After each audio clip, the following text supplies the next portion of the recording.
Do not fumble. He came up out of Carolina like a prophecy, like the state itself had been holding its breath for a boy with shoulders broad enough to carry a whole city's doubt, and still smile. And dab. Cam Newton, a name that sounded like metal struck clean, a name that ran with claws. A black body in a league that loves black bodies until they start speaking in full sentences, until they start dancing without asking permission, until their joy becomes evidence that the old script is not final. That year, he did not only play, he arrived. He threw spirals like a defiant hymn, spun through defenders like he had read the angles of fate, and decided to edit them. Every Sunday, arrows, not just from safeties or linebackers, but from mouths, from headlines, from the ancient American habit of judging you before they learn your name correctly. They watched him like, "We will celebrate you as long as you do not look too free." And he looked too free. He magnified, he made the air feel like it was meant for him. He made children watching from living rooms feel something holy rise in their ribs, as if there was a door in the world and for once it opened. He was Black Panther energy, yes, but not the costume version, the real kind, the kind that knows the jungle is listening, the kind that learns to land quietly because the ground has always been a witness. And then the play. The pinnacle has a way of being cruel because it is still a room full of eyes. He gathers, he looks, the throw is there, the future is there, the proof is there. Then the ball hits the ground like a planet breaking orbit. It is a small thing on the screen, a wobble, a mistake, an oval of leather rolling in chaos. But everyone who has ever carried a dream knows what that moment really is. That ball is every audition, every scholarship application, every yes that did not arrive, every door you pushed until your palms forgot softness, every time you were told you were too much and still showed up glowing. The ball is everything he has ever fought for, and everything he wished for. It is right there, alive, loose, vulnerable. A chance to dive, a chance to recover, a chance to keep the story in his hands. And he does not. He does not jump on it. He does not become the hero again. For the first time, the armor splits, and America sees a boy inside the warrior. People want the body to be invincible. They want the myth to stay intact. They want the panther to never bleed. But the arrows had been landing all season, even when he was smiling. And the mind is also a field, and fear is also a defender. Later he says it, plain, brutal, the sentence people pretend athletes cannot hold. He said he was scared. Scared. And suddenly that fumble is not only a fumble, it is a flash of every life that gets held hostage by the possibility of losing it all in public. It is not just sport. Sport is the smaller vehicle, yes, the cleaner stage where the country rehearses its favorite dramas. Who gets to rise? Who gets to be forgiven? Who gets reduced to the one moment and stapled there forever? Who gets reduced to one moment and stapled there forever? And I know this because I have my own ball on the ground.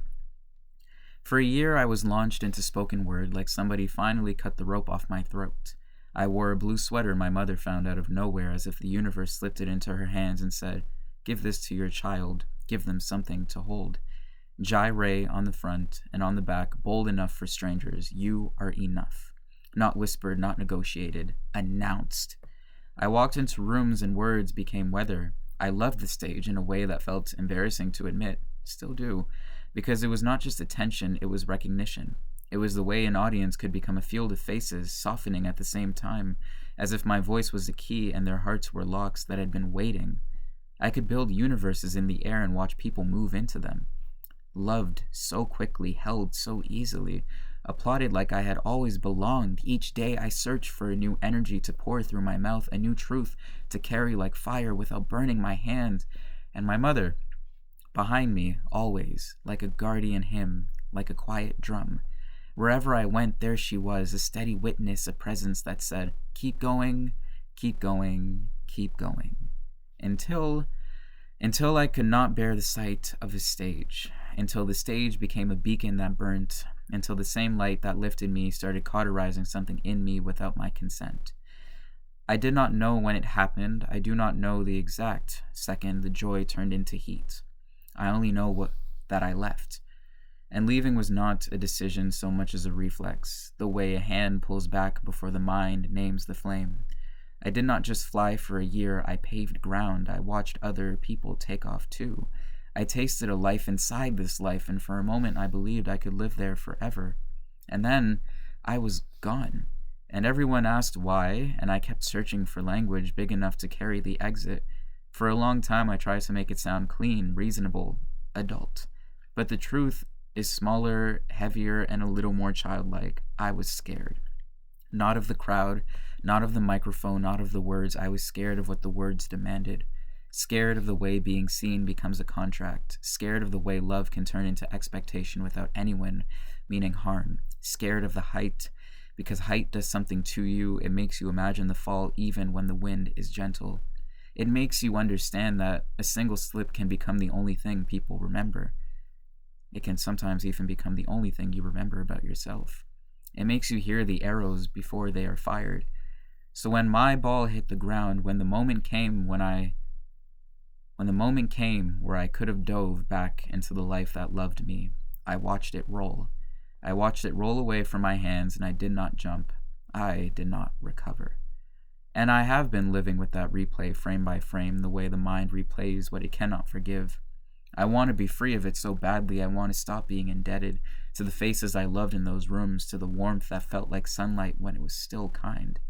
But part of me still wants to taste it again. Even knowing that the sun I remember might not be there anymore.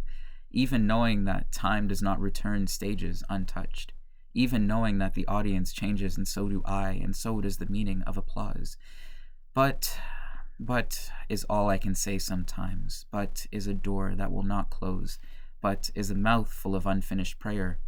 I am trapped by a scar that mapped a line across the story where the pen pressed too hard. And I am trying now to look at the ball without flinching, to stand over it and to see what it really is. Not only regret, not only failure, not only that one night, that one season, that 1 year of flight. It is also proof.